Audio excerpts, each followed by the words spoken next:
Boa noite. Boa noite.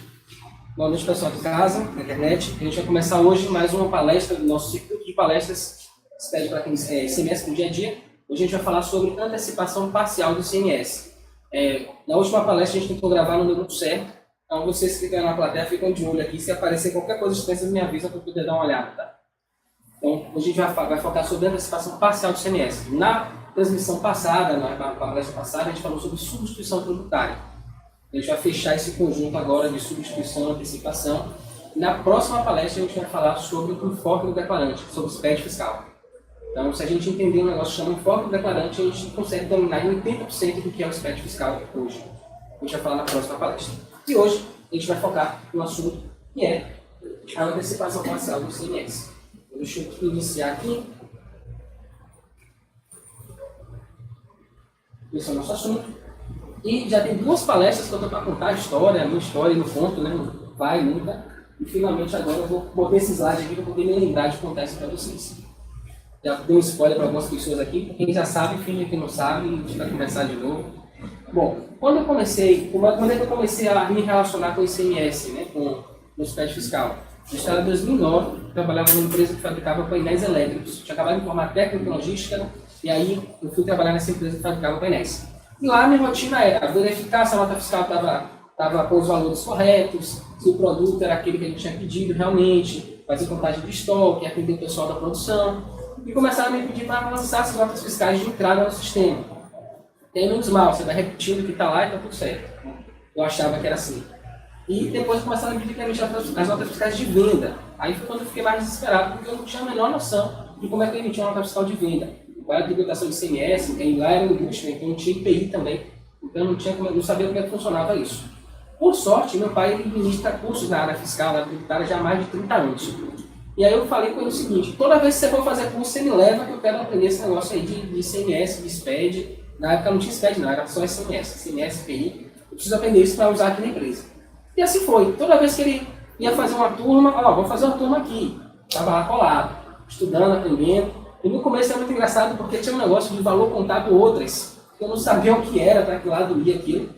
E eu via ele falando assim: não, valor contábil outros, valor contábil isento, valor contábil base. E eu não sabia o que era aquilo e ficava com vergonha de perguntar. Aí quando chegava em casa, eu falava: o que é valor contábil outros? Por que você não perguntou lá no curso? Não, tinha vergonha de perguntar e tal. E ele foi me falando, mas mesmo ele me explicando o conceito, eu não conseguia entender. Por quê? Porque eu não aplicava isso no meu trabalho. Meu trabalho era emitir a nota lá, era nota em papel ainda, não era nota eletrônica. Então eu ia lá e tinha que ajustar a impressora para poder sair naquela folha certinha, eu errava muito. Aí eu tinha que... Agora o banco quando errava em 4 ou 5 vias, né? Aí eu já perdi a nota, beleza. Só que eu usava essa nota para poder ajustar lá a impressão, para ficar bonitinho. Eu tinha 4 tentativas, né? Para poder fazer os técnicos. E aí quando estava tudo certinho, a gente pegava uma nova nota e emitia, né? Bons tempos aqui, nota fiscal manual. O pessoal mandava para você não sabia o que é que tinha ali para o produto, uns garranchos desgraçados, não sabia o valor, não sabia se era 2, se era 8, se era 9, né? Uma coisa boa que vai terminar essa D1, né? E ainda NFCE, vai mudar para NFCE, veio para isso. E aí foi essa realidade minha, foi de lá de onde eu vim.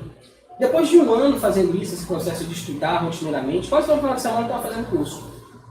E aí eu comecei a gostar tanto da área fiscal que eu resolvi que eu quero aprender mais sobre isso. Eu quero saber o que é valor contábil outras, como é que lança a nota no sistema, como é que apura o imposto. E eu pedi demissão dessa empresa que eu trabalhava e pedi para o estágio dessa empresa que meu pai era sócio no escritório de contabilidade. E aí cheguei lá, a primeira coisa que me mandaram para fazer, arrumar arquivo.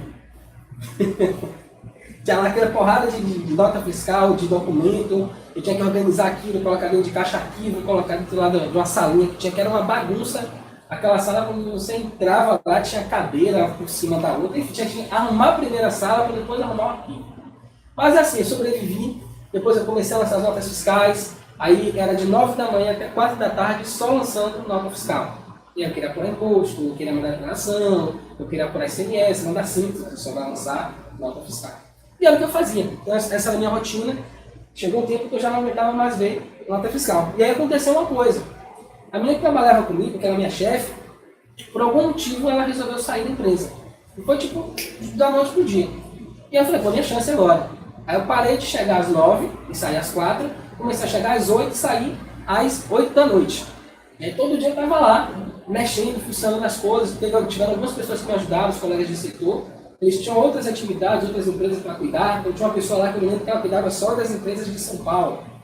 Então, e era muita coisa que acontecia, empresa muito grande, era uma correria arretada, ela não conseguia parar para me dar muita atenção. Tinha outro que era só empresa internacional, outro que era só empresa conta corrente aqui no estado da Bahia. E aí eles iam me ajudando, no primeiro mês eles me deram uma força maior, no segundo mês eu já te ensinei a sair, se vire, problema seu. E aí é isso, vamos para frente. Com o passar do tempo, eu comecei a me sentir incomodado, porque lá eu era o filho do chefe. Eu não queria ser o filho do chefe, eu queria que as pessoas me reconhecessem pelos meus erros e meus acertos. Aí eu saí dessa empresa e fui para uma segunda empresa, para trabalhar agora como eu mesmo. E aí nessa empresa foi quando eu descobri o SPED fiscal, quando eu fui apresentado o SPED. E lá eu comecei a estudar de novo, eu voltei, meu pai me ensinava esse assunto de SPED, até hoje me ensina, ficou para mim. E eu comecei a estudar com os auditores fiscais. Então, o pessoal vinha lá com a nossa conversa de pipe. Pipe é uma barra vertical, tem a barra de data, né, a barra invertida, e tem o pipe, que é a barra em pé. E aí eu descobri que aquele tal daquele pipe, ele separava as informações do arquivo, e com essa separação eu poderia pegar isso, por exemplo, e importar no Excel, que era uma outra coisa que eu gostava muito de fazer, mexer em Excel, gosto até hoje.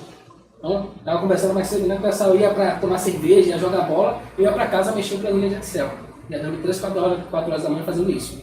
E eu percebi isso, que eu conseguiria pegar esse arquivo, importar dentro dessa planilha e manipular do jeito que eu quisesse as informações.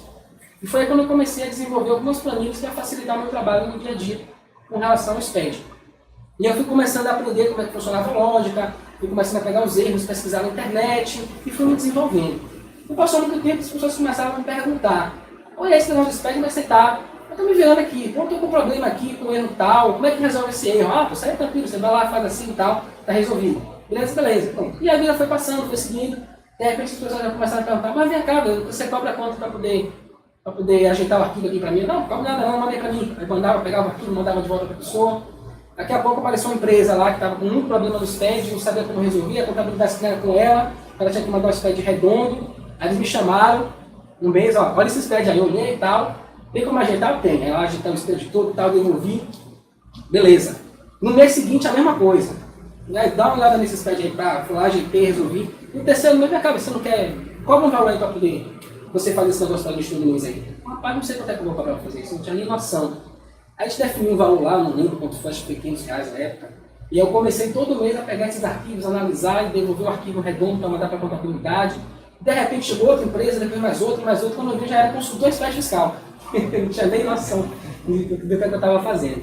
E aí, uma dessas minhas clientes chegou para mim e falou assim: Marcos, por que você não ensina isso para outras pessoas? Eu falei assim: vou ensinar isso para outras pessoas?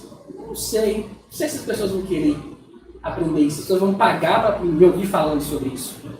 Até porque eu não sou contador, né? Então, eu acho que não vai ter muita saída. Eu falei: como você sabe fazer? Você conhece a coisa por dentro. Tem muita gente que o cara é formado, tem pós-graduação e tal, mas ele não tem a prática, a vivência do dia a dia que você tem. Eu falei: é verdade, pode ser. E fiquei pensando muito tempo como é que eu ia fazer isso, como é que eu ia vir para um palco desse, por exemplo, aqui e falar para diversas pessoas, falar pela internet sobre SPED fiscal, não sendo contador. Eu falei: só tem um jeito de fazer isso, eu tenho que falar isso para as pessoas. E aí eu me lembro que um dos maiores medos que eu tinha nessa época era de estar numa plateia que só tivesse contador e eu tivesse que falar sobre SPED, sobre CMS e contar essas pessoas, essa história toda, e as pessoas começassem a sair da sala e ir embora. Era meio que um pesadelo que eu tinha. Isso aconteceu em 22 de fevereiro de 2017. Foi quando eu fui chamado no INEC para fazer uma palestra para o pessoal do CRC de lá. Então, tinha delegado regional do CRC, tinha contador, tinha gente que trabalhava em empresa, eram mais ou menos 30, 35 pessoas, todo mundo contador, e eu lá falando de SPED fiscal. Aí contei a história e tal, e o pessoal não, em nenhum momento ninguém resolveu que ia sair da sala não. Inclusive, se alguém tiver essa vontade aí, a chance é essa. E aí, o que aconteceu? Eu percebi que as pessoas não estavam muito preocupadas com isso. Elas queriam, mas na verdade, resolver o problema. Então, se você mostra que você sabe resolver problemas, você não é, eu acho que é isso. Você tem todo um embasamento, tem todo um estudo por trás. Eu estudo todos os dias, às 4, 5 da manhã, eu dormi meia-noite, estudando, buscando coisas, informações diferentes, juntando, para poder apresentar isso para as pessoas. Quando você monta isso, você apresenta, isso faz sentido para as pessoas. Quando faz sentido, ela não quer mais saber quem você é, ela só quer saber que resolve. porra, o cara tem um negócio aqui que resolve o meu problema. E assim foi. Quando chegou, voltando um pouquinho mais aí, a fita, né, estava em 2017, já voltando para 2016, em maio de 2016 foi o meu último curso de SPED fiscal como aluno. E fui até com uma das minhas clientes. A gente comprou lá o curso, fomos estudar, e lá eu resolvi fazer uma pesquisa. Porque ela falou, o que você me ensina, tal? O cara está fazendo um curso aqui, eu acho que você consegue fazer um curso melhor que esse. Eu falei, mas será? Comecei a perguntar para as pessoas o que elas estavam achando do curso. Perguntava para um, para outro, todo mundo respondeu mais ou menos a mesma coisa. Pô, o curso é muito legal, estou gostando e tal. Porém, eu estou sentindo falta de uma coisa mais prática. Uma coisa mais de, se der tal erro, como é que eu resolvo esse erro? Se acontecer tal advertência, como é que funciona a lógica disso? Como é que eu faço para identificar se está faltando ou não, se o está certo, se está errado? Não tinha isso no curso. E aí, quando me disseram aquilo, encaixou a coisa na minha cabeça. Eu falei, pô, é exatamente isso que eu quero ensinar para as pessoas. Eu não quero pegar a legislação e fazer um resumo e entregar para elas. Eu quero mostrar o que é que eu faço quando tudo é errado. Eu gosto de trabalhar nessa linha. Porque quando está tudo certo, né, condições normais, temperatura e pressão, todo mundo sabe tudo. Mas quando o negócio está errado, que empena, eu não sei mais o que fazer aqui, o que é que eu faço? É nessa faixa aí que eu quero atuar. E aí quando eu peguei essa informação das pessoas, eu percebi que elas queriam aquele tipo de informação, e era exatamente o que eu queria ensinar para elas, eu falei, pô, é isso que eu tenho que fazer. E eu comecei a fazer esse trabalho, esse processo, estou até hoje, eu falo basicamente de SPED fiscal, tem uma empresa chamada SPED para quem faz, e lá a gente aborda muitos assuntos relacionados ao SPED fiscal. E nessa caminhada eu acabei percebendo que não dá para você falar de SPED fiscal sem falar de ICMS. Então eu comecei a estudar, aprofundar um pouco mais os estudos do ICMS, para poder linkar isso com o SPED fiscal e apresentar para as pessoas algo mais completo. Então esse é o projeto que eu estou hoje, final de 2018, início de 2019, a gente vai focar cada vez mais em unificar como é que eu pego o que está no ICMS e aplico isso dentro do SPED fiscal. Então vocês vão anotar isso ao longo do tempo, certo? Então esse projeto do ICMS no dia a dia nasceu disso, dessa necessidade de embasar, antes de eu chegar no SPED, o que é que eu preciso fazer no ICMS para poder colocar a informação correta lá. Porque a gente acaba percebendo que as pessoas têm muita dificuldade com o ICMS. Elas entendem um pouco, acham que entendem muitas vezes, né? Quando você mostra algo para elas embasado, a legislação diz que é assim, eu não sabia disso. Eu não sabia disso. E aí se a pessoa não sabe como é que funciona o ICMS, muito dificilmente ela vai conseguir pegar isso e replicar dentro do SPED fiscal. Então eu senti essa necessidade de dar espaço para trás, né, de embasar um pouco mais a parte do ICMS, para daí quando eu falar de SPED fiscal, já está clara a informação. Eu já sei que vai ser assim, vai lançar em tal registro e tal. E no final das contas, o SPED ele é a escrituração daquilo que você chegou como conclusão do ICMS. Então, se você já sabe como tem que ser a operação, é aquilo que eu falo, valor contábil, hoje eu já sei o que é valor contábil outro. Então, você vai lá, valor contábil outras. Como é que eu lanço isso no SPED fiscal? Aí você vai ver, a gente vai ver isso na próxima palestra, a gente vai falar sobre o foco do declarante. Você vê que é um pouco diferente do livro de papel. No livro de papel você lá lançava, escolhia, nos sistemas também, tinha lá várias colunas, não, vou lançar isso aqui no valor contábil, e o outro você escolheu o que você queria lançar. Agora não. Agora o CST tem um papel fundamental. Dependendo do CST que você está usando, você vai direcionar a diferença lá entre o valor contábil e a base para exemplos ou para outras, por exemplo. Então é fundamental hoje o conhecimento sobre CST, CFP e alíquota, que é o que a gente conhece hoje como foco do declarante. Certo?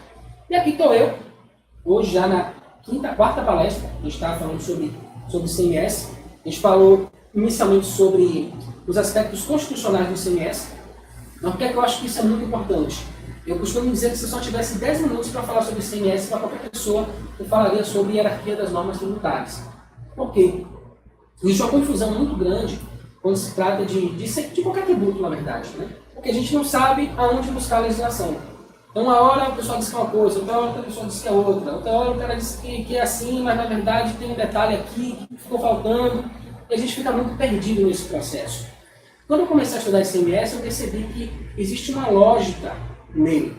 E qual é essa lógica? Essa lógica está na hierarquia das normas tributárias. Eu já falei extensivamente sobre isso lá na primeira palestra, vou fazer um pequeno resumo para quem está aqui, que é basicamente o seguinte: você tem a Constituição Federal, depois você tem, do lado da Constituição Federal, você tem as emendas constitucionais, descendo você tem a lei complementar, depois você tem a lei do Estado e, por fim, o decreto do ICMS. Geralmente a gente vai buscar informação, quando precisa, direto no decreto. Só que o decreto é o último nível de informação. E muito do que está ali está repetido na lei, está repetido na lei complementar, está repetido na Constituição. Então, por que a gente não faz o contrário? Por que a gente não começa a estudar ICMS a partir da Constituição, desce para a lei complementar, desce para a lei do Estado e finalmente vai para o decreto? Porque o decreto está detalhando situações particulares. E a gente tem esse vício, essa mania de tentar entender os conceitos através de exemplos práticos, através das particularidades. Só que quando você aprende algo através da particularidade, você pega aquilo e quer aplicar para tudo. E não é, ali tem um detalhezinho que só serve para aquilo. Como é que a gente organiza isso? Voltando para a base, para o início. Então, é outro problema que a gente tem muito preconceito com o que é básico. Você vai comprar um produto, você tem um básico, você tem um intermediário, você tem um avançado. Você não quer saber o que é, você já quer comprar um avançado. Porque todo mundo se julga conhecedor do básico e do intermediário.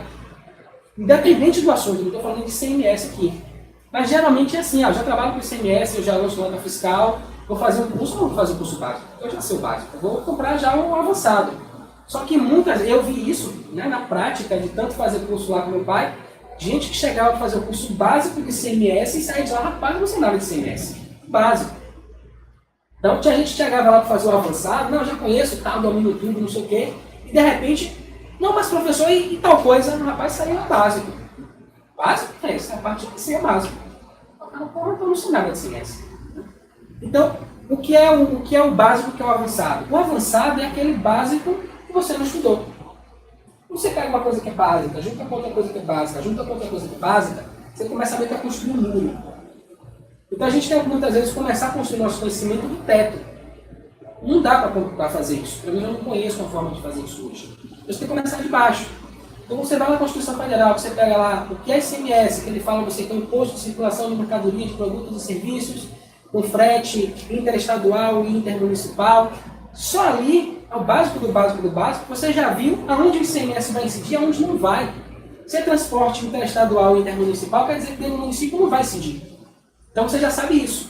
É quando você vai lá para o decreto do ICMS, que você pega a legislação e a pessoa fala a você, e aí o ICMS vai incidir na operação de frete dentro do município? Rapaz, não sei, vou consultar a legislação. Aí o cara vai lá no decreto, procura, revira tudo e não acha a informação. Aí ele, porra, ICMS é muito complicado. Por quê? Porque ele não sabe onde a informação está. Se ele tivesse no básico, a primeira informação que a gente tem de ICMS é lá o artigo 155, parágrafo 2º da Constituição Federal. Então, se ele tivesse apenas lido essa fonte da informação, o começo de tudo, básico do básico do básico, ele já saberia isso. Ele não precisaria ir no decreto e procurar o que não está lá. Porque se já está definido lá em cima, não precisa repetir aquilo lá embaixo. Até porque o decreto, qual é a função dele? É ir no detalhe. Ele não vai no detalhe do que não existe. O ICMS para operação dentro do município, serviço de frete, não existe. Então como é que ele vai detalhar o que não existe? Está fora do campo de incidência. Então só adquirir esse conhecimento quando a gente volta para o básico. O que eu acabei percebendo no processo? Quem domina o básico, não só de ICMS, de qualquer coisa, é pelo menos 90% na frente de qualquer outra pessoa. Por quê? Porque sabe a estrutura da coisa, tem a fundação bem construída. Então ela não vai cair em coisas que muitas vezes a gente cai porque a gente está só de olho no detalhe tentando aplicar em tudo.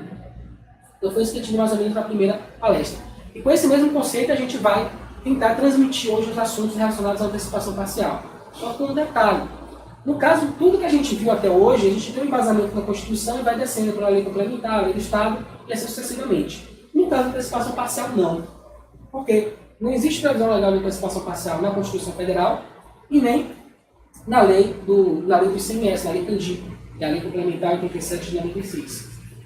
Você só vai ouvir falar de antecipação parcial na lei do Estado. No nosso caso aqui da Bahia, a lei 7.014 de 1996. E aí as particularidades disso lá no decreto 780 de 2012.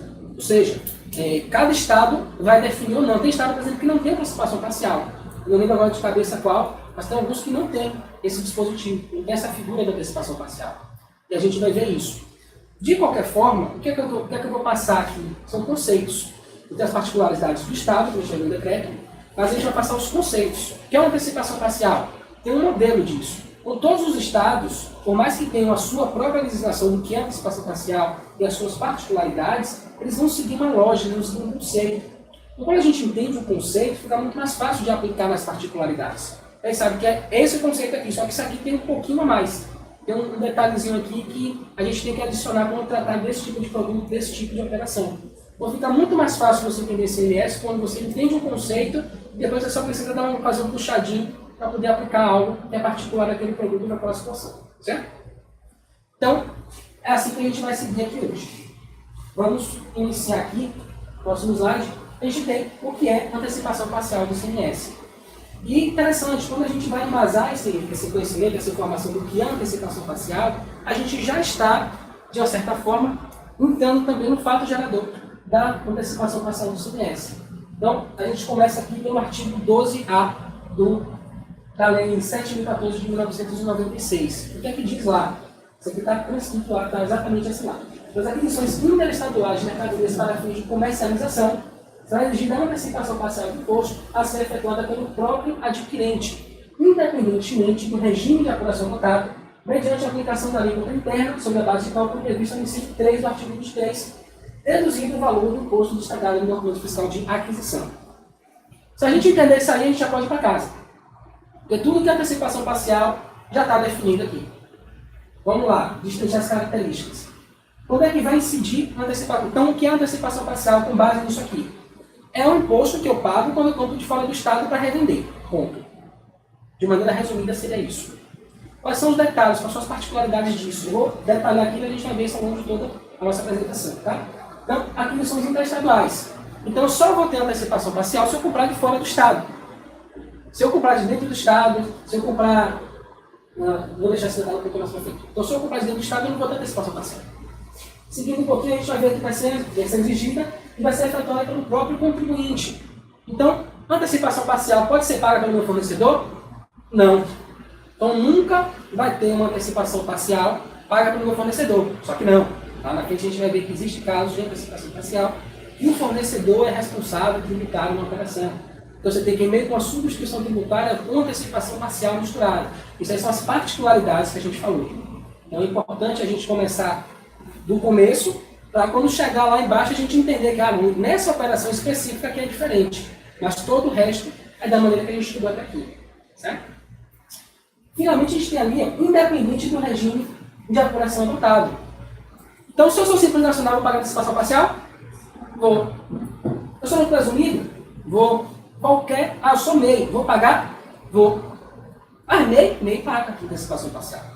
Por quê? Está definido lá na lei, independente do regime de apuração adotado.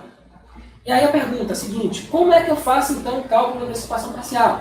Ele me dizendo, vai ser a aplicação da alíquota interna.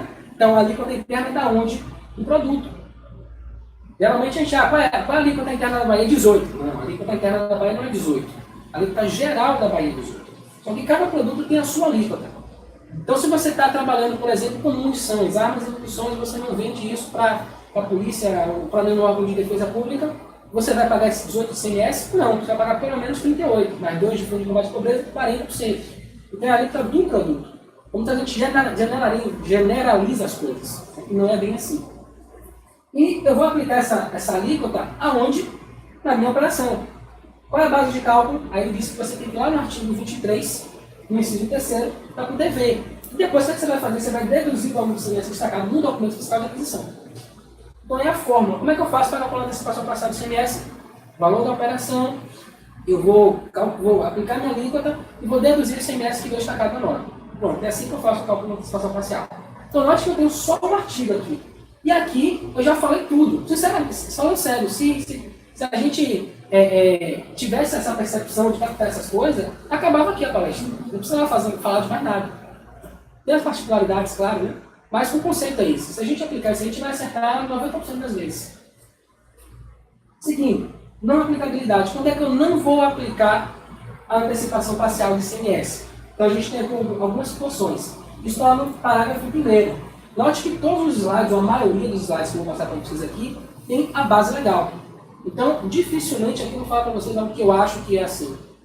Eu vou muitas vezes falar isso se tiver uma situação que não é clara a legislação. Então você vai exigir você um bom senso. Por bom senso, eu faria dessa forma. Mas qual é a melhor maneira de a gente ter certeza do que você vai fazer geralmente fazer uma consulta formal, ligando no plantão fiscal, perguntando. E muitas vezes a gente precisa fazer uma consulta formal, porque não tem uma previsão legal para aquilo. Então você vai ter que fazer uma consulta, ele vai dizer para você como você tem que agir e vai assinar, vai botar o nomezinho dele lá. Você vai poder agir daquela forma. E quando alguém disser você que está errado, você fala, não, está certo, porque o fiscal mandou fazer dessa forma. Está aqui o documento, e é assim que tem que fazer. A consulta para quem liga, esse plantão aí tem mudado constantemente, né? Virou aquele número que falava direto com o plantão fiscal, agora você liga para o 0800. E aí eles vão avaliar se vai passar para o plantão ou não. E mesmo assim o plantão fala para você tudo, mas você não tem segurança nenhuma, né? Se ele pode te dar as bases e tal, você vai lá na base. Você vai construir seu entendimento. Você vai ver seu entendimento. Agora, depois você, não, mas tal dia eu liguei para o plantão e falei, não vai dar em nada. Só a consulta formal mesmo, tem que pagar inclusive para fazer essa R$500, R$800, dependendo. Mas assim, dependendo da situação que você está ligando, vale a pena. Com certeza. Porque você tem certeza que vai fazer daquela forma. Exatamente. Bom, então, nos casos, quais são os casos que eu não vou aplicar a antecipação parcial do ICMS? Quando eu tiver isenção, não incidência ou antecipação total do ICMS, que é a substituição tributária. Então a gente viu na palestra anterior sobre substituição tributária do ICMS. Sim, hoje, inclusive hoje me fizeram essa pergunta. Quando eu comprei a mercadoria de fora do estado e vai incidir a substituição tributária, eu tenho que pagar antecipação também? Não, ou uma coisa ou outra. Ou você vai pagar antecipação parcial, ou você vai pagar a substituição tributária do ICMS. Não dá para pagar as duas coisas ao mesmo tempo, certo? Então está aí definido nesses três casos aí que eu não vou aplicar a antecipação parcial do ICMS. Base de cálculo. Então a gente viu lá que ele manda a gente ir no inciso terceiro do artigo 23 da Lei 7.014 para definir a base de cálculo do ICMS. E qual é essa base? Mais simples que isso possível. Lá, valor, a relação da antecipação parcial do imposto estabelecida no artigo 12A, que é aquele que estava lá no início, o valor da operação interestadual constante no documento fiscal de aquisição. Então, qual é a minha base de cálculo para a antecipação parcial do ICMS? Valor total da nota. Ah, mas e o frete? Vai entrar no cálculo da antecipação parcial? Não. Mas espera aí, é todo frete que não vai entrar? Não. Se o frete estiver destacado na nota, eu vou pagar a antecipação parcial sobre o frete? Vou, porque ele está falando o valor total da nota fiscal, o valor total da aquisição. Tudo que tiver na nota vai entrar. Aí, esse mês de um cliente, eu expliquei isso para ele, ele foi lá calcular a antecipação parcial, eu mandei para ele, ele falou assim, não, mas está errado, porque você calculou a antecipação parcial sobre o frete. Eu falei, deixa eu dar uma olhada aqui. Peguei lá, não tive conhecimento. Na nota, tinha o frete na nota. Tem um detalhe, você não vai pagar sobre o frete, mas se o frete estiver na nota, você paga, porque a sua base é o valor total da nota. Né? Então é dessa maneira que funciona. Muita gente faz essa confusão ainda. Qual o entendimento que você tem sobre o destaque do imposto? Você pega um fiscal que você não emitiu e não fez o destaque. Você pegaria o crédito quando não tiver o destaque, o valor da nota? A nota fiscal foi emitida sem destaque do ICMS. Sem destaque do ICMS. Você pode pegar o crédito. Isso. Pronto. A gente vai ver isso na sexta palestra. Tem que esperar. Brincadeira. A gente vai ver isso na sexta palestra também, que é quando a gente fala também sobre carta de correção ou nota fiscal complementar de ICMS. Então, nesse caso, eu vou só buscar uma nota fiscal complementar de ICMS do meu fornecedor. E aí, chegando essa nota fiscal, eu consigo aproveitar o crédito. Bom, mas o cara não viu, ele só emitiu essa nota fiscal no mês seguinte. Como é que eu faço o cálculo da antecipação parcial? Sem o crédito. No mês que vem, você não vai receber a nota complementar? Você vai aproveitar aquilo como crédito. O bom da antecipação... Perde o crédito. Não pode. Inclusive o seguinte, se você recebe uma nota fiscal, digamos que a operação, você comprou de São Paulo. Quando você compra de São Paulo, condições normais, né? O produto é nacional, tal, com a alíquota 7%. E por um erro dele lá, qualquer, ele emitiu uma nota fiscal com a alíquota de 12%. Eu posso pegar os 12% de crédito? Não. Não posso. Tem um dispositivo, até hoje eu procuro esse negócio e não acho. A gente não pode pegar o crédito acima do permitido, acima daquela operação. Você só vai se apropriar de 7%, você vai estornar. Você pode até pegar os 12% e depois fazer um ajuste de apuração estornando. Que aí você mantém a escrituração correta, né? E aí faz o ajuste depois da apuração do ICMS. Nesse caso, pede para ele fazer uma nova nota, corrigindo? Nesse caso, o ideal seria você rejeitar a nota, devolver e mandar ele na mercadoria de novo. Só que aí a interestadual é complicado, né? Tem frete envolvido e tal. Mas nesse caso, o que é que está acontecendo? Você está pagando mais ICMS na operação. E esse ICMS você não vai poder aproveitar como crédito. Então é custo. É um custo a mais que você está tendo na aquisição do produto. Agora, assim, se você compra mais fiscal, você compra uma empresa do Simples, não vem o destaque lá em cima do ICMS, só vem no rodapé, né? Aquela empresa do Simples que faz a nota certa. Que é o caso que ela perguntou, tem 9 que não vem no meio do estádio. Aí, a empresa do Simples, se não colocar ali e eu sou contra parte fiscal, eu não posso aproveitar o crédito, você não tem nem informação na nota, né? Se ele também não mandou nenhuma conta de correção, nenhuma informação. Eu vou falar disso especificamente um pouquinho mais para frente. Eu vou segurar vocês, porque senão quando chegar lá não tem mais nada para falar. Então eu vou passar aqui o slide, a gente vai tratar especificamente dessa operação com o preço do Simples Nacional também. Redução de base de cálculo. Eu posso aplicar redução de base de cálculo no cálculo de antecipação parcial? Posso. Onde é que eu vejo isso? Aí a gente vai lá no decreto. Porque já é uma particularidade. Então eu posso ter estado que aceita a redução. Por exemplo, quando eu estava falando sobre DIFAL, depois me lembro de passar para vocês o link que não assistiu, né? Está na internet, está no YouTube, da palestra sobre DIFAL. No caso do DIFAL, tem lá nesse mesmo artigo, no 267, 268, lá no parágrafo 4º, falando, ó, nas operações que envolvam DIFAL, não pode aplicar redução de base. Não tem isenção, não tem nada. Então, o que acontece? No caso do DIFAL, eu tenho essa particularidade. No caso da antecipação parcial, eu tenho outra particularidade, que é, eu posso aplicar. Observe lá, a redução da base de cálculo para as operações internas, previstas nos artigos 266 e 267, deverão ser consideradas na operação da antecipação parcial. Então já está claro ali, nos termos do artigo 12A. Porque o artigo 12A é quando ele institui lá o fato gerador da antecipação parcial do ICMS, que a gente acabou de ver, da Lei 7.014. Exceto em relação às hipóteses previstas no inciso 6º do artigo 267.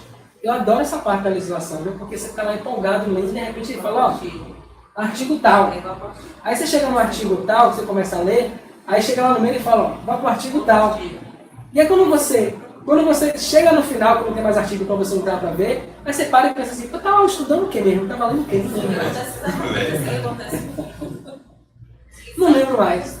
Eu tenho uma tática para isso, como é que eu faço? Eu pego a legislação, né, a lei, começo a estudar, vai para o artigo tal, aí eu faço uma cópia do dispositivo e busco lá. Aí, chega lá, tem outra, eu faço outra cópia e chego lá. Pronto, depois eu volto para o início, aí eu, não, tal, artigo tal, e já vou lá para o artigo. Ah, tá, então nas operações tal, com isso, aí tem outra coisa, eu vou lá e tal, eu vou fazendo a constituição disso. É um pouco complexo realmente. Mas, por que usa isso? Por que não diz diretamente o negócio, né? Seria mais fácil para a gente. Por outro lado, imagine dar manutenção numa legislação complexa como a legislação do ICMS, se você sai repetindo a mesma informação em diversos artigos. Então, chega aqui no artigo e ele fala, vamos matar logo isso aqui, depois a gente volta para essa questão. Então, essa exceção que está aqui, que é o inciso 6 do artigo 267, é o quê? São as operações realizadas com restaurantes, churrascaria, pizzaria, lanchonete, bares, essa galera toda aí. Porque eles têm um benefício específico. Eles têm uma operação aqui que você, na saída, você tributa 4%. Só que você não pode pegar nenhum crédito na entrada e você pagaria a antecipação parcial no regime normal. Uma particularidade dessa atividade.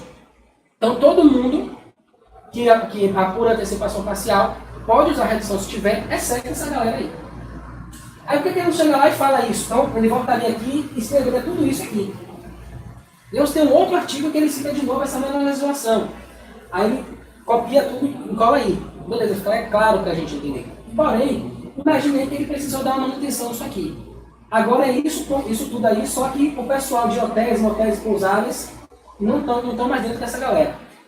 Aí ele teria que alterar esse dispositivo e todos os outros que ele repetiu. E aí nesse processo ele pode incorrer em erro. Ele mudou em um, mas não mudou no outro.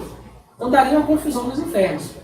Para isso não acontecer, é mais complexo, mas é mais seguro até para a gente como contribuinte, e fica concentrado num lugar só. Porque se ele mudar isso aqui, já mudou para todos os outros dispositivos também. Então é uma lógica. Faz sentido. Né? Não é o ideal para a gente que está no dia a dia na correria, mas é algo que realmente funciona. É algo que é interessante. Forma do cálculo para contribuinte normal. Então, a gente tem, agora a gente vai começar a entrar nas particularidades. Sou contribuinte normal do ICMS. Como é que eu vou calcular? Então, normal, regra geral. Observe que a gente estava aqui agora no decreto, para estiver no decreto está em particularidade. Se estiver na lei, a gente está falando de genérico, aplica para todo mundo. Lá, aí aqui eu já tive esse cuidado, observe de Isso que está em laranja aí é o que está lá no inciso 3 do artigo 23. Para a gente não precisar ficar lá buscando informação, já copiei e colei. Então, mediante a aplicação da alíquota interna sobre a base de cálculo prevista no inciso 3º do artigo 23, que é o valor da operação interestadual constante do documento fiscal de aquisição, que a gente viu lá no inciso 3º, deduzindo o valor do imposto destacado no documento fiscal de aquisição. É mais simples que isso é impossível.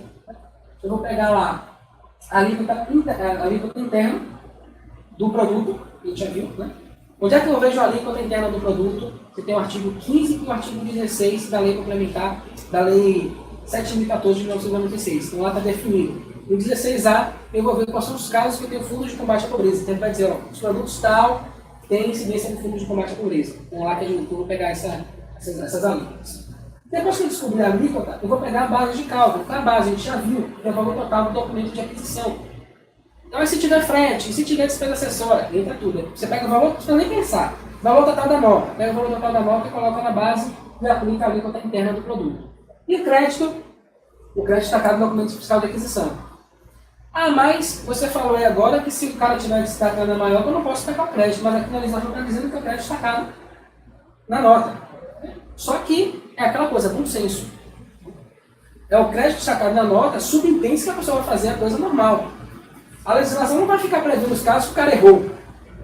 Né? Até porque se ela prevê que existe uma forma correta de fazer, é para fazer do jeito certo. Se o cara faz do jeito errado, ele está correndo de erro, já não vai mais se aplicar aquela situação. Né? Então quando ele fala operações da região norte e nordeste destinada a qualquer outro estado do Brasil, alíquota de 12%. Então está claro, essa é a maneira certa de fazer.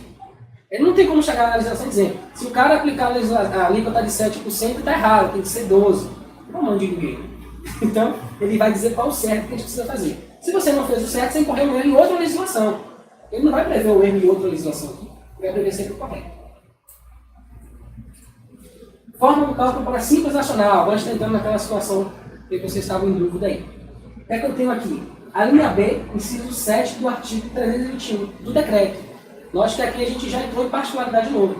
Ele não está prevendo isso na lei. Então, na lei é regra geral. Vale para todo mundo assim.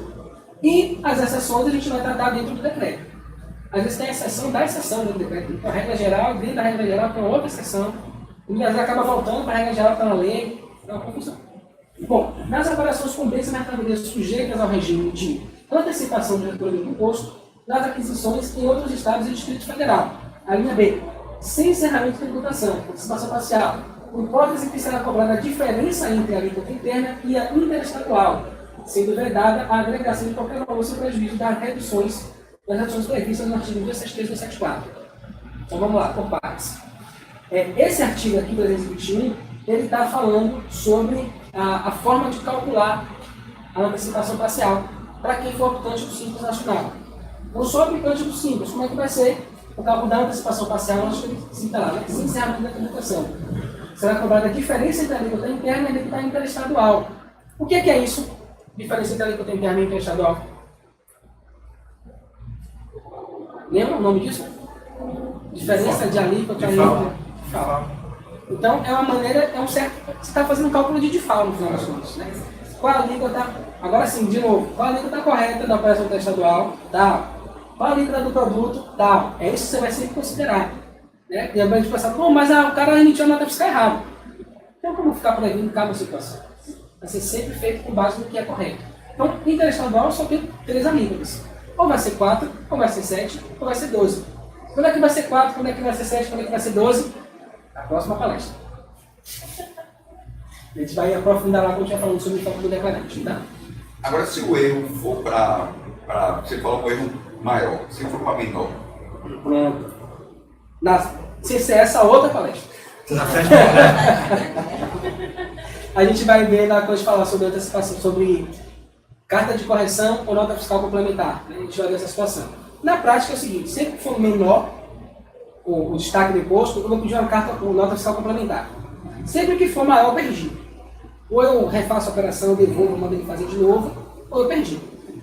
Realmente essa é a lógica. E aí, esses artigos 273 e 274, né? O que são esses artigos? Eu vou avançar um pouco mais, que a gente tem essa explicação, né?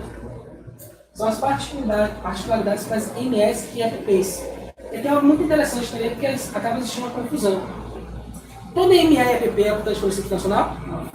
Mas toda optante pelo Simples Nacional é ME ou EPP. Certo? Então o que acontece? Quando chega nessa parte da particularidade, muita gente acha que a operação com Simples Nacional vai ter esse benefício. Porém, se eu sou empresa de lucro presumido, eu não tenho direito a esse benefício, se eu for ME ou EPP. É só para quem é simples. Realmente a gente resume, né?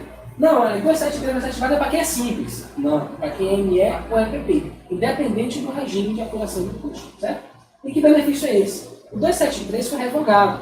Ele falava do seguinte: quando eu for ME, comprar de uma indústria, CFPC 101, eu tenho direito à redução de 60% do valor da antecipação parcial do custo. Isso aí existia em algum tempo. Foi revogado em 2017. 2017? A partir de 2017. Bom, foi revogado, então não se utiliza mais. Qual foi a regra que sobrou? 274, é esse aqui. Ele prevê para a gente uma redução de 20% sobre o valor da antecipação parcial calculada. Só que tem um detalhe ali, ó.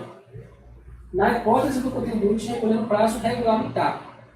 Então, se eu sou Simples Nacional, ou sou ME ou EPP, independente de ser simples ou não, vou fazer o cálculo da minha antecipação parcial e, no momento de pagar, eu vou reduzir 20% do valor, que é diferente. Se vocês fizerem o valor apurado, se você for fazer a redução em cima da base de cálculo, vai dar diferente. Muita gente que confunde isso também. Então eu vou lá, tem uma base pronta para fazer o cálculo da antecipação e aí tiro 20%? Não. Você vai fazer o cálculo todo, vai chegar no mesmo valor que a empresa normal pagaria, e aí você vai tirar 20% desse valor e vai pagar. Esse é o benefício. Se pagar no prazo. Ou eu esqueci, me passei aqui, não deu para pagar no prazo. E aí perdeu os 20%, vai pagar o valor total. É o que acontece se a pessoa mandar para o cliente com menos de 20% do que o cliente pede para recalcular a unidade. Isso. Recalculou, eu tenho que fazer um cálculo com base no valor. Isso. Aí o cara liga e fala assim: que juro da porra é esse, velho? Tava R$80, agora tá 100. 100 não, é 105 por causa do juro. É 105? Não, pô, porque tem um. Ah, não sabia, rapaz, eu falei, tá 300 para você explicando isso. Não, eu não vi isso não. Eu boto, onde tem ali o número da nota, eu boto a informação ali. No limite lá eu boto o artigo, a base legal, eu boto. Aí pagando até a data do vencimento. Desconto de 20%, pagando até a data do vencimento. Tá bem aqui, todos que eu mando com 20% eu coloco ali. E depois amanhã não vai ter esse programa. Ah, não, você não falou. Tá aí, falando que tem desconto até pagando até 20%. Vou botar dentro do e-mail vermelho. Não, eu não boto nem no e-mail, eu boto no DAI. É um e-mail. Para você dizer, no e-mail, existe para ter esse número. E assim, tem a situação que ela até falou aí, que eu compro, me perdi. Antecipação parcial com a mercadoria de forma estado. Sendo 20%. Sim. Eu comprei, a minha paga de antecipação, eu sou MFP, abatido 20%. Aí eu não paguei na data, mas aí eu já fiz o SPED e a DMA com 20%. Eu não paguei, tem que voltar a retificar. Sim. Novamente, né? Também com a questão da dualidade aí, porque na hora que você vai colocar uma unidade espelhada, eu como surgir essa dúvida, se o valor que você tem que colocar é o valor da antecipação parcial bruto, seria 20%, que é aquele que seria devido, e o benefício só seria se você honrar o prazo, ou se o valor que você tem que colocar é o valor com 20%. Tem essa dúvida. Eu lanço o valor que o cara pagou. Porque eu penso o seguinte, aí não tem aquela coisa, né? É a minha opinião. O cara lançou lá o valor sem os 20%. Era R$100, ele lançou R$100, só que o cara pagou 80. Aí vai ficar constando lá na base como que ele deixou de pagar R$20. Está devendo 20. É uma maneira de pensar. Eu prefiro colocar 80 e o cara pagou 80, está redondo, está certinho. Depois a declaração está errada, eu vou lá e retifico, aí eu já sei que daqui para frente é assim. Eu quero fazer o contrário e gerar uma intimação que não existe.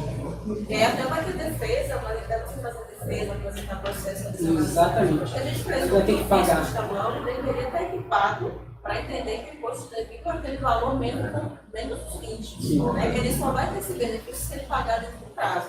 Mas realmente vai entender o que se passa lá. Eles têm todos os equipamentos, os aparatos necessários para entender cada vez. É aquela situação, é um negócio que é complexo. Qual é a maneira da gente agir que vai ser menos pior para a gente? Vai ser colocar o valor que pagou. Porque aí no máximo ele vai entender que você declarou errado. Aí vai pedir para você complementar a informação. Ah, eu já sei que realmente tem os 20%, mas você tem que botar o valor cheio. É uma coisa. Ah, coloquei R$100, paguei 80. Ó, me dê meus 20 aí que você não pagou. Não, mas na verdade, lembra... Rapaz, não, você vai ter que pagar. Você paga e depois você recorre. Entendeu? Então, o menos pior é você dessa forma. Da maneira que eu acho. Tem gente que eu já vi palestrante falar, quando lançou o SDA, falando que se você retificar, a data que vale da transmissão é a data da retificação.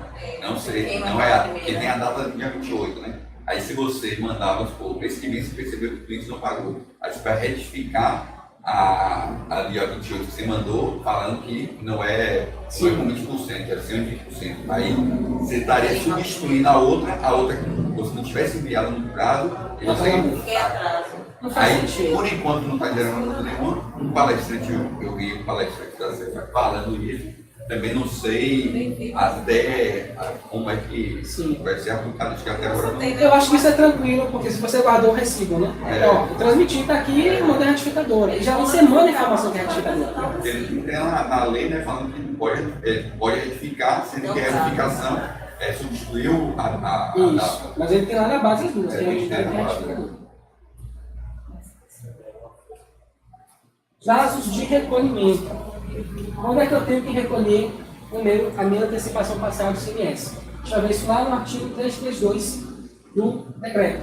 Então, lá ele vai definir para a gente qual a operação, qual o prazo de pagamento do ICMS de cada operação.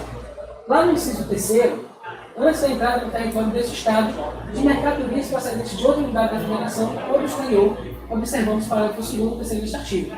Mas não é dia 25? Qual o prazo de pagamento da antecipação parcial? Todo mundo fala, dia 25. Só que eles vão dizer que não é dia 25, é antes de entrar no Estado.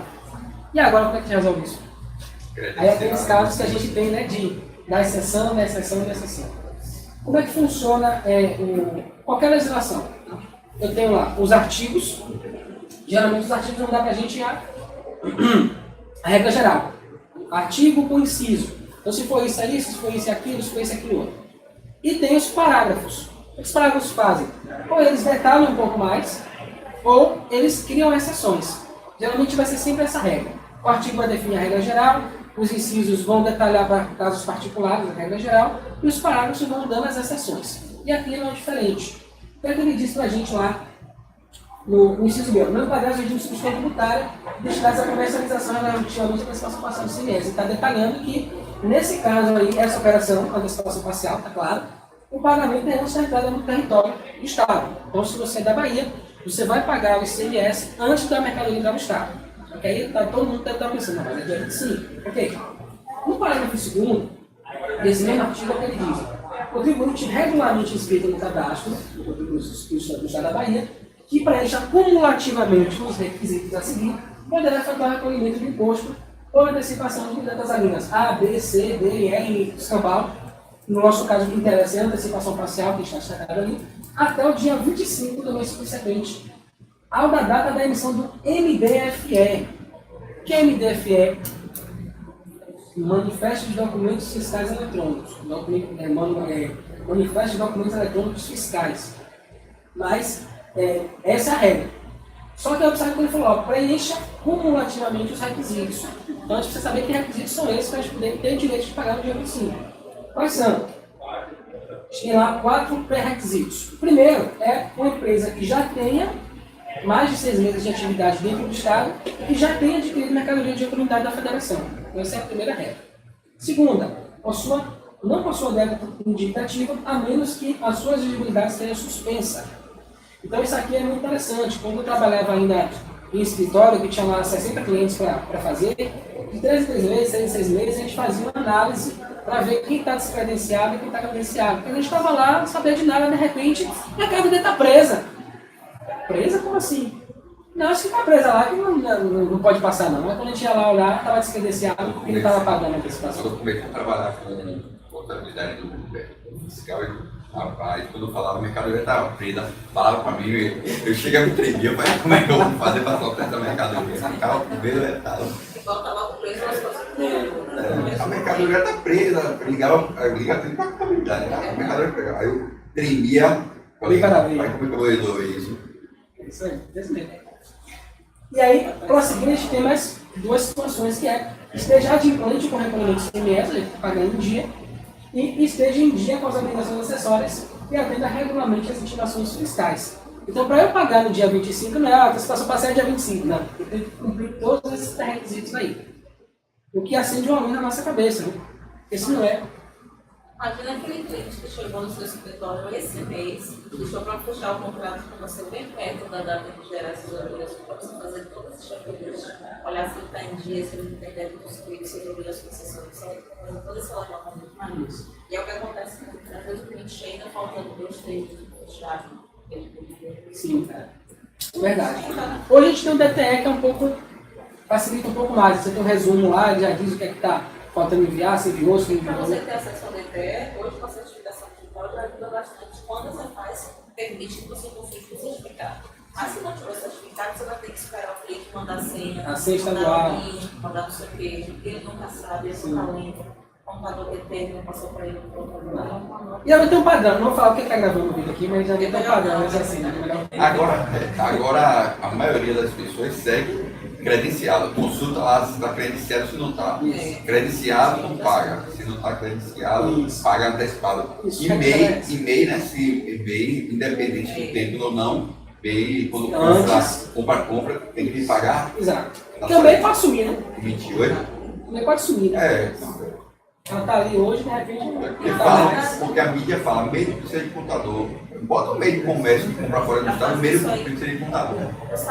Agora eles estão mudando um pouco, porque está vindo a social, está vindo muita coisa aí, e aí eles estão mudando mais a propaganda daqui, porque na mídia também não precisa de contador Se mesmo. você vê como faz, pega uma pessoa, pega um administrador simples, não projetamente, mas o simples administrador, manda ele fazer essa compra. Não tem como fazer. Verdade. E assim, a própria antecipação parcial também, a cobrança, assim, para o sistema da Cefaz saber que você está devendo, o que surgiu a DSTDA para a empresa do Simples, né? Que a outra é a DNA, através da DNA você está declarando, aí aparece já o débito. Mas a empresa do Simples, nem com a DSTDA, eu vi ainda nenhuma situação que fica lá, porque a DSTDA não é nem daqui, é do outro estado. Né? Aí não tem a situação de a gente ficar. E até hoje não tem um recibo de verdade. Você recebe um pedaço de papel rabiscado lá, né? Você guarda. Agora as pessoas tentando reclamar que os conselhos interviram aí, está gerando um recibo. Se você manda, ele gera um recibo. Mas no início, quando ele comprou logo, era só um comprovante de validação. Para você identificar o que era aquilo ali, era um papo. Tinha um código só, né? Mas o retorno, feedback, tinha um código, né?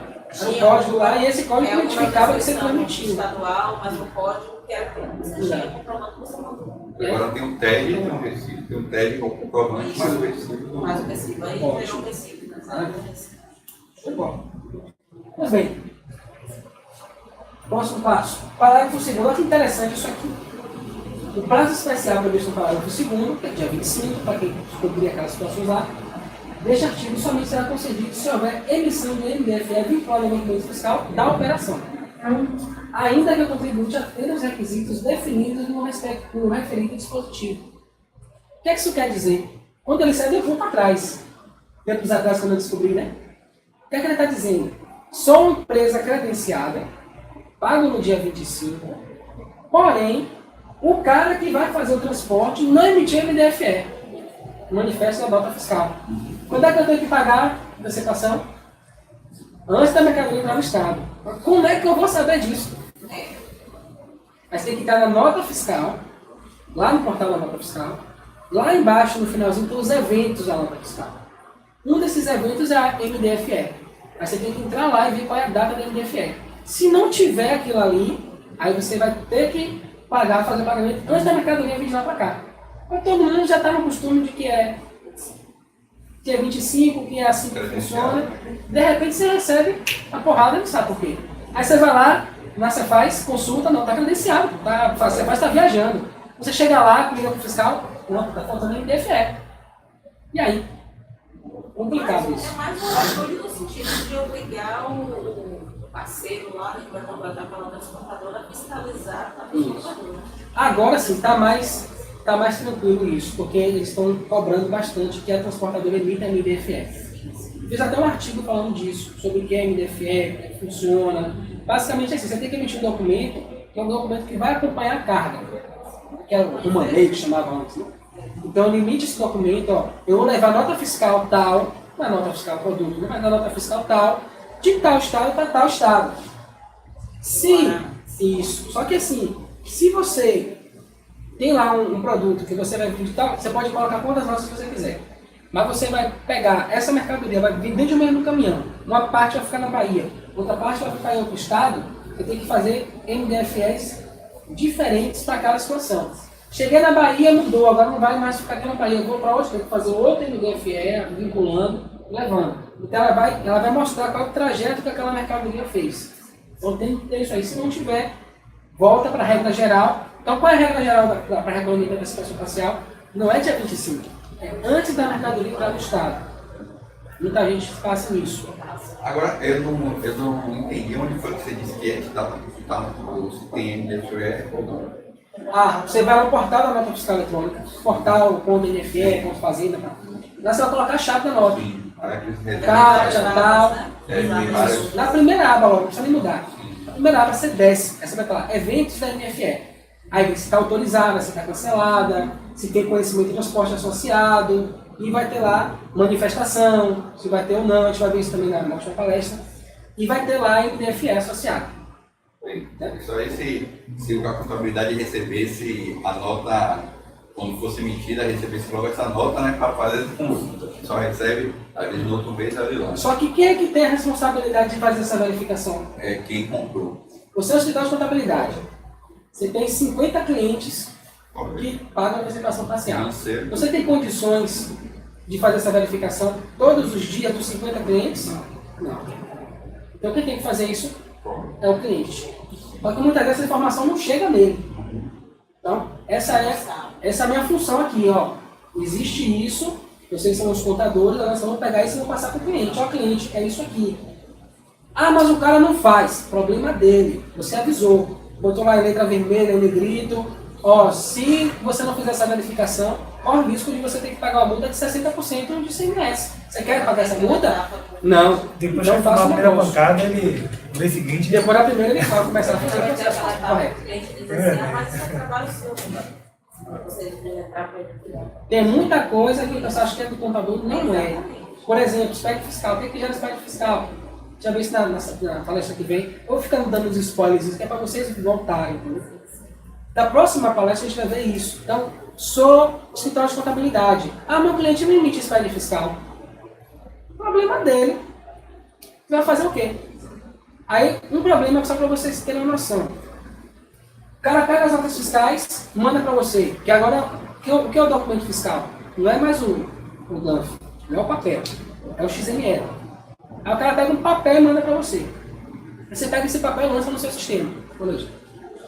Depois que você lançou esse papel lá, entrada e saída, você vai gerar o espécie fiscal do cliente. Quando você vai pegar os itens na nota fiscal, o que é que você tem? Você tem item do fornecedor na entrada, item do seu cliente na saída. Aí, quando você vai gerar o estoque, vai aparecer o quê? Vai aparecer produto que você compra e não vende nunca, e produto que você só vende e nunca compra. Não, mas esse aqui é aquele. Geralmente a descrição é a mesma, não é? Mesmo que seja a mesma descrição, ele vai dizer que é duplicidade de cadastro de produto. Então, de um jeito ou de outro, está alinhado. Vai ser omissão de entrada ou omissão de saída, que é um dos maiores problemas. Exatamente. De cada 100 empresas que eu conheço, 110 tem problema com estoque. Todo mundo. E aí o contador vai fazer um negócio desse. É pior ainda. Porque no final das contas vai ser intimado, vai receber a multa, vai passar para o cliente e vai dizer, não, eu pago você para isso. Não, mas na verdade, era você que tinha que ter gerado o expediente fiscal. Aí ele vai dizer, por que você não me falou? Você não está me falando, mas você fala e ele está dizendo que você não falou para mim. Exatamente. Então, é pepino o negócio desse. Se o cara não fez lá o processo, não gera expediente fiscal, o que é que eu faço? Se puder, não pegue. Ó, não tem condições de fazer. Aí você explica para ele isso. Você está criando um problema gigantesco para você lá na frente. Aí ele vai levantar a orelha. Mas eu quero um galho aí, não sei o que e tal. Aí, se você precisar muito do cliente, faz um documento, alguma coisa, e dizendo, se der algum problema, o problema é seu. Você vai ter que assumir isso aí. No final das contas, o cara nunca vai assumir, vai dizer que você, não sei o que e tal. Então, eu acho que é um problema sério isso aí. Se puder não pegar, não pegue. Eu peguei um cliente que foi essa situação. Ah, mas eu não emito nota fiscal, meu sistema não gera spread fiscal. É complicado isso aí. Aí, eu, analisando a operação dele, eu percebi que é uma cadeia de lojas. Então, a indústria vende para o atacadista vende para ele e ele revende. Quando o atacadista vende para ele, o código de produto, descrição, é tudo igualzinho, é a mesma coisa. Então entra do fornecedor uma coisa e sai a mesma coisa. Ainda dá para você fazer isso. Só que você tem ainda situações mais complexas, como por exemplo, unidade de medida. O cara vende para você em caixa, você vende unidade. Aí você vai fazer isso para o cliente, quando você gerar o spread fiscal, vai estar errado. Porque você está comprando lá uma caixa com 10 de R$20, você está vendendo uma unidade por, botar aí, R$12. O que aqui está acontecendo? Ele está dizendo, a Cefaz está enxergando que você comprou uma unidade por 20 e está vendendo uma unidade por 2. O que acontece? Como é que você ganha dinheiro? Então tem todas essas complexidades quando se trata de spread fiscal que a gente muitas vezes não está sabendo. E aí muitas vezes está perdendo o cliente, a gente acaba fazendo. Só que eu acho que tem uma coisa que é muito mais importante para a gente pode perder do que o cliente, que é a nossa reputação. Quando você perde um cliente, ele vai sair, principalmente numa situação dessa. Eu já vi casos, o cara me ligou quase chorando, velho, eu estou com um problema aqui, dou uma multa de 30 mil porque eu não vi o SPED, como é que resolve isso e tal? Eu falei, velho, não tem o que fazer, você vai ter que pegar, mandar o cara gerar o SPED, mas o cara não gera SPED, é 30 dias, perdeu o prazo e pagou a multa de 30 mil. Então existem essas situações que acontecem realmente. Não tem muito que a gente possa fazer, mas o que você pode fazer é o seguinte, ó, vou mandar sem movimento, você corre atrás aí para resolver esse negócio. De qualquer forma, está na água, porque sem movimento é uma missão de informação. Exato. Então, manda aqui e você corre atrás para poder resolver esse negócio aí. É a melhor maneira da gente agir. Até porque, tá, vou fazer para você. Ele nunca vai resolver esse problema da vida dele. Aí o que é que você faz todo mês? Ó, problema aqui. Ó, lembra que você não está mandando SPED. Está mandando sem movimento. Mandou, pega o recibo, ó, tá aqui, ó, tá sem movimento, se lembre, você tem que resolver esse negócio. Todo mês você vai mandando para ele, porque quando vier rebordando de lá, ele não tem nem como dizer que não sabia. Fazer um documento com um decreto, na verdade, se não tem uma consulta que você não cliente que está obrigado a fazer a consulta, você ia para o documento, pegava o decreto que estava embaixo, pegava as multas, elencava todas as multas e mandava para o cliente. Exatamente. E assim, passava e-mail, mas e-mail sempre pode dizer, né, no livro. Imprimia e fazia assinar embaixo da tarde e botava na pasta. Sim. E ainda assim. História para fazer isso, né? Exatamente. É pequeno. Se puder não pegar, não pegue, porque é espaço. Seguindo, então, beleza, essa parte aí, a gente entendeu que o prazo realmente antes da entrada da mercadoria. Se eu não tiver MDFE, volta para o prazo, independente de eu estar todo regularizado, ser credenciado, eu tenho que pagar. Ainda assim, nossa mercadoria vai no estado. Uma parte interessante é que realmente é muito difícil hoje isso acontecer por causa da cobrança. Então a transportadora ela precisa disso, até para dar saída. Vai passar em vários postos fiscais, se não tiver isso, a própria transportadora toma uma multa. Então ela vai atrás de fazer isso. Só que tem um detalhe, esse MDFE, sou uma empresa, um fornecedor e contratando transporte autônomo para fazer. O autônomo vai fazer isso? Não. Aí quem é o que tem a obrigação de gerar? Quem está tomando serviço. Então, o fornecedor vai ter que emitir MDFE para poder mandar a mercadoria. Nesse caso, você pode tomar uma multa por causa disso, porque o transportador é autônomo. Artigo 332, parágrafo 3º, prazos de recolhimento. Ainda, né? No parágrafo 3º ele vem falando de uma possibilidade de você pular essa etapa, de esperar 6 meses, você fazer uma compra de fora do estado, para conseguir pagar isso no dia 25. Como é que você vai fazer isso? Você vai lá na administração tributária da sua região e vai fazer um pedido.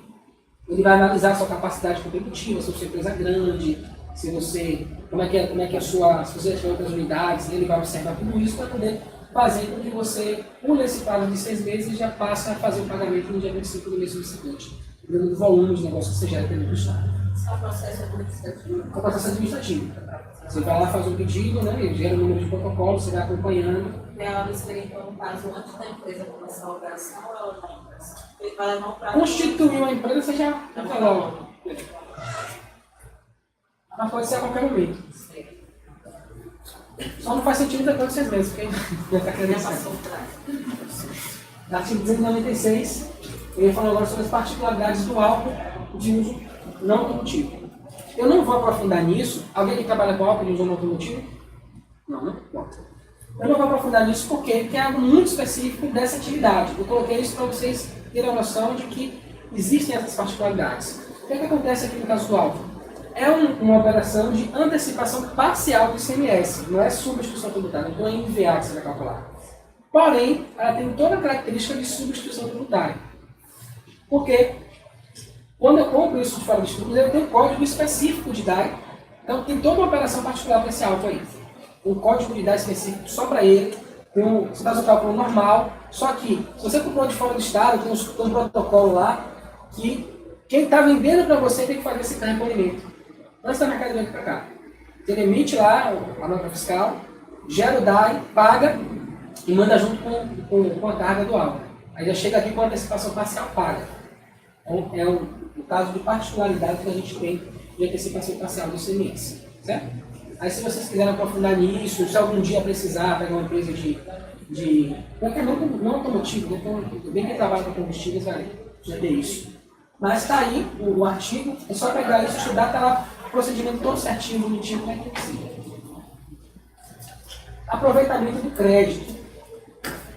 No caso da antecipação total, que é a substituição tributária do ICMS, que a gente viu na palestra anterior, a gente observou que não tem crédito. Eu não posso pegar o crédito do ICMS na operação. Então eu vou lá, faço o cálculo, até pego, só que eu uso ele já no próprio cálculo da substituição.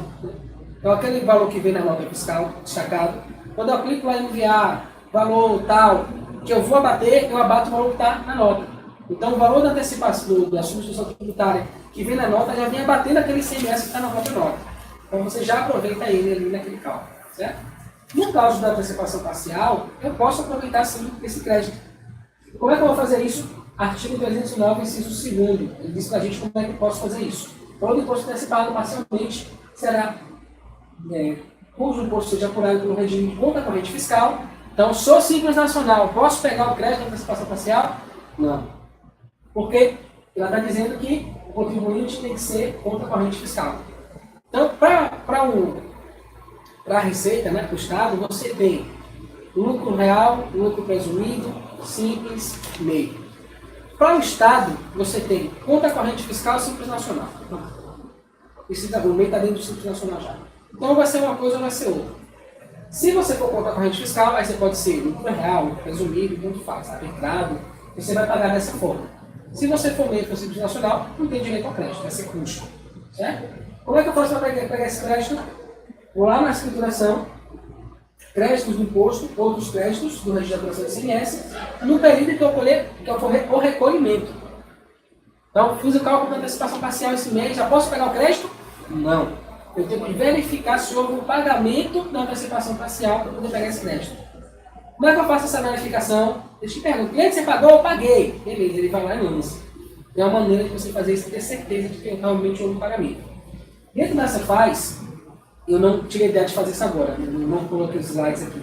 Mas você pode ir na Cefaz Bahia. Lá dentro você está na extensão eletrônica, vai lá em pagamentos, histórico, coloca o usuário e senha e você gera lá o período. Eu quero ver os pagamentos que tiveram dentro do estado desse contribuinte do período tal até tal. Isso vou colocar os meses, inicial e final. E ele vai relacionar lá os códigos de DAI e os valores que foram pagos. Aí o que você faz? Você vai procurar lá o código 2175, aquele período. Aí eu posso lá pegar o crédito? Não. Porque tem um valor lá, e esse valor pode ter recalculado. Você tem 50 clientes, você não vai lembrar qual foi o cliente que pediu recalque. Então, lá dentro, você pode clicar naquele DAI, aí ele vai abrir uma outra tela. Nessa tela vai ter lá valor principal, valor com juros, multa, a data do pagamento, código do documento. Todas essas informações você vai usar para informar isso no SPED fiscal. Você vai mostrar para você como é que faz. Certo? Então, quando você vai lá e olha, aí você vai ver que o cara pagou R$300, mas na verdade era 280. O valor principal e R$20 foi de juros. Eu posso pegar esses R$20 de juros? Não. Você só pode pegar o valor principal do ICMS da antecipação parcial. Certo? Até quando eu posso aproveitar o crédito? Até qual período? 5 anos. 5 anos. É o mesmo período que você tem para a facilitação extemporânea. Não, assim, eu paguei antecipação esse mês e eu tenho um período para não precisar pedir autorização. A qualquer momento eu posso aproveitar esse crédito. A qualquer momento. Eu paguei agora em novembro, mas só vi que tinha sido pago quando for fazer a declaração de janeiro. Aí quando eu estiver em fevereiro para fazer a de janeiro, eu posso botar na de janeiro esse crédito de dezembro? Pode. Você não aproveitou? Isso. Eu tive informação que a própria Cefaz, o Antônio falou que teria até o final do mês consequente para aproveitar esse crédito. Caso não aproveitasse, teria que fazer um pedido à Cefaz para a Cefaz autorizar a utilizar o crédito. Ele te deu uma base legal? Não me lembro se ele deu base legal. Se deu base legal, beleza, estou errado. Se não deu base legal. Não me lembro se ele deu base legal. Vou confirmar. Amanhã eu vou dar uma olhada. Se qualquer coisa eu Porque o que a gente tem aqui? Você tem 5 anos para aproveitar qualquer crédito, não é isso? Sim, correto. De instituição e tal. Isso aqui é um crédito seu. Você pagou. Você não aproveitou esse crédito. Qual o prazo que você tem para aproveitar os créditos? Nota fiscal, se você esqueceu de escriturar, qual o prazo que você tem para lançar nota? 5 anos, para pegar o crédito CMS. Por que a antecipação parcial seria diferente? Não faz sentido. A não ser que tenha uma base legal, que eu desconheço, né? Eu não sei tudo. Mas se tiver essa base legal, a gente retifica aqui a informação e adiciona. Mas se não tiver essa base legal, é só o que ele acha. Eu vou verificar porque realmente me lembro que tem muito tempo que me passou essa informação. Sim. Bom, então é dessa forma que a gente faz. Isso aí, como é que a gente traduz agora em linguagem que a gente consiga entender? SPED fiscal. Lá no SPED fiscal, eu vou ter esses registros aí. São 3 registros, o S110, o S111 e o S112. Então eu estou começando com vocês pelo meio do caminho, né, que seria no S110. O que é que eu tenho no S110? Eu tenho um registro de apuração do ICMS. Então eu vou ter lá os débitos, os créditos, outros débitos, outros créditos, valores extra da apuração, tudo isso para até mais um da apuração. No S111, o que é que eu tenho? Eu tenho os ajustes de apuração do ICMS. Então, ó, ajuste, benefício, incentivo, tudo que eu tiver para fazer de ajuste com outros débitos, outros créditos, estornos, tudo vai cair, débito especial, tudo vai cair. No S112, eu tenho registro para documentos fiscais. Nem documentos, desculpa. Deixa eu dar uma olhada aqui. Informações adicionais da apuração. Então aqui eu vou colocar algumas informações. Então vamos lá, por partes. Primeiro, eu vou lançar com esse código, PA020002, que é o código referente a outros créditos, referente ao pagamento de antecipação parcial. Então eu vou colocar lá, está no mês 11 agora. Né? Quando foi que eu paguei esse DAI do mês 9 de 2018? Mês 10. Mês 10. Né? Aí eu estou fazendo a apuração do mês 10 agora. Né? Outra coisa muito importante. Qual é o prazo de envio do SPED fiscal? Dia 25 do mês subsequente. Ah, mas caiu no domingo. Então é dia 26. Não, é dia 25. Né? E nessa semana teve uma situação dessa. A pessoa estava lá segunda-feira, né? Marcos, ajuda isso aqui e tal. Porque o prazo é hoje. Hoje não, o prazo foi ontem. Não, é porque foi domingo e tal. Não tem isso não. No caso do DCTF, da conta, as coisas tinham, né? Mas no caso do SPED, tanto o SPED fiscal quanto o SPED de contribuições é na data. É domingo, vai trabalhar domingo. Não disso é um negócio. Naquela data. Não pode antecipado, né? Exato. Pode mandar antes, né? Então, lá no registro 61 eu vou colocar o valor. Antecipação. Então, note que a antecipação que eu vou citar vai ser sempre no mês anterior ao mês da apuração. Ou 2 meses antes do mês que eu estou. Então, mês 11, apurando mês 10, vou colocar o crédito da antecipação passada do mês 9. Certo? Quando eu verifiquei que houve pagamento. O cara não pagou, eu posso fazer isso? Não. Aí vai ficar bem fácil de vocês linkar as informações. E ele tem que pagar na data seguinte. do vencimento. Se ele pagou depois do vencimento, eu não posso aproveitar. Pode. Só que você não vai pegar os juros e multa. Sim. Certo? Aí vem o próximo passo, o S112. Então o S112 e o S113. O S112 você vai informar qual é o documento de arrecadação. Então note lá o número do documento de arrecadação. Quando você clica lá, que aparece os valores, em cima tem lá o número do DAI. Você copia aquele número e cola ali. E na descrição complementar você coloca. Eu gosto de colocar a data do pagamento, mas você pode colocar o que você quiser ali. Ou não coloca nada. Eu gosto de colocar ali, DAI pago na data tal. Justamente para confirmar se eu não pago. Isso. Exatamente.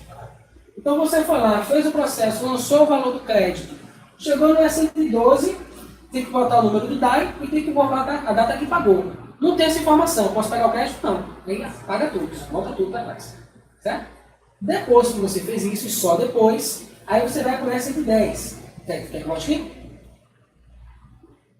Quer que volte? Valeu.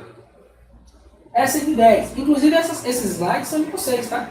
Vocês podem passar um e-mail para mim, suporte. No final eu vou mandar aqui minhas mídias sociais. Vocês podem passar um e-mail para suporte@espelhopraquemfaz.com.br. Solicitar os slides, quem está em casa também vale isso. E aí eu passo para vocês o e-mail, os slides da palestra, tá? E110. Por que é que eu não lancei primeiro na E110 para depois lançar na E111 e na E112?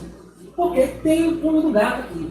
É o seguinte, você lança na E111, registra lá na E112 e tal, você pode usar um comando chamado Ctrl+N.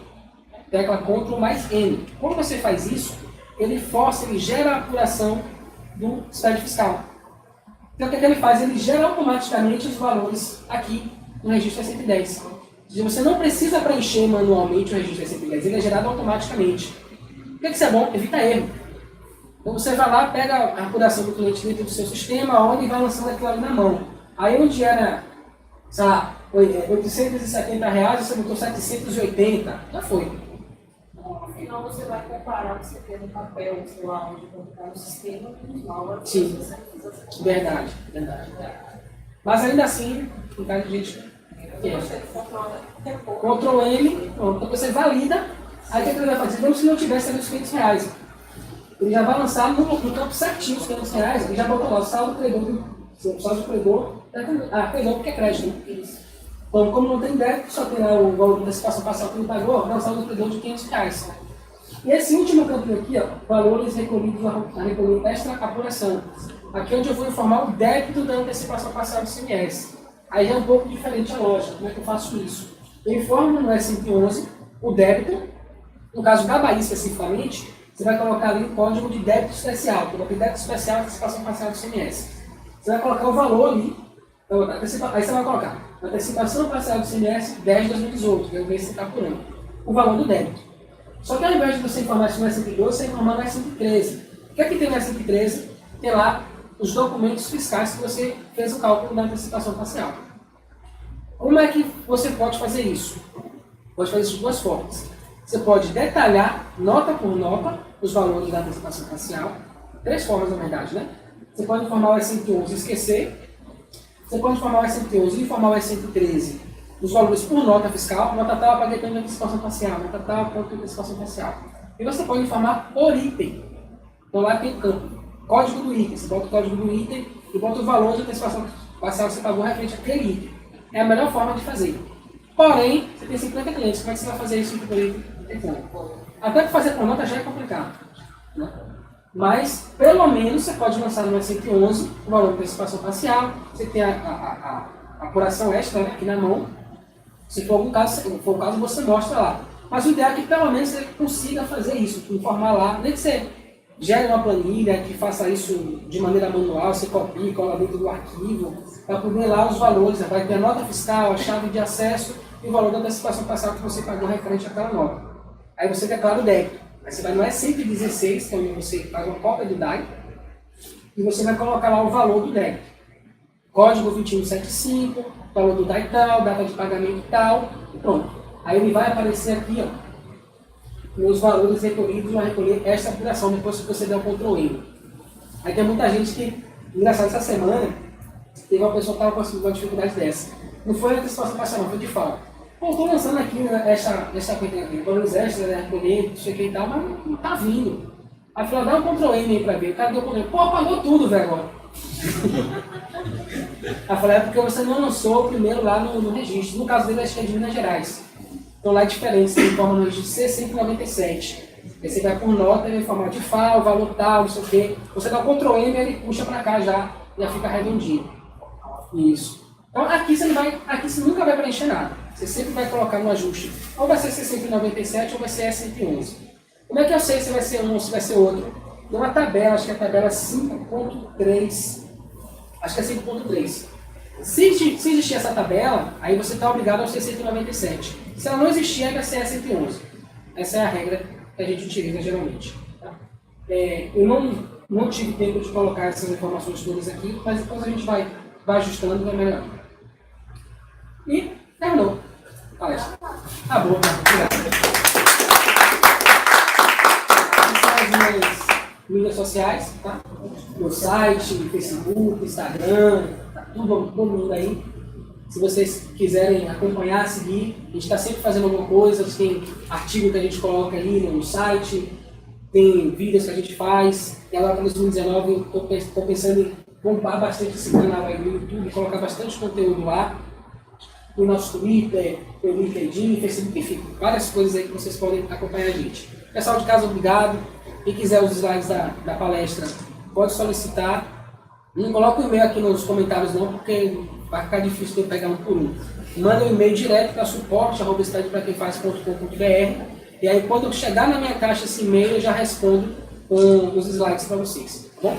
Talvez eu pense até em colocar aqui embaixo na descrição do vídeo um link, uma página. Então você vai lá na página, deixa o seu e-mail e dá um play lá e aí ele vai chegar direto no seu e-mail lá o link dos slides. Então é isso, obrigado, até a próxima. Semana que vem a gente vai falar sobre SPED fiscal, foco do declarante.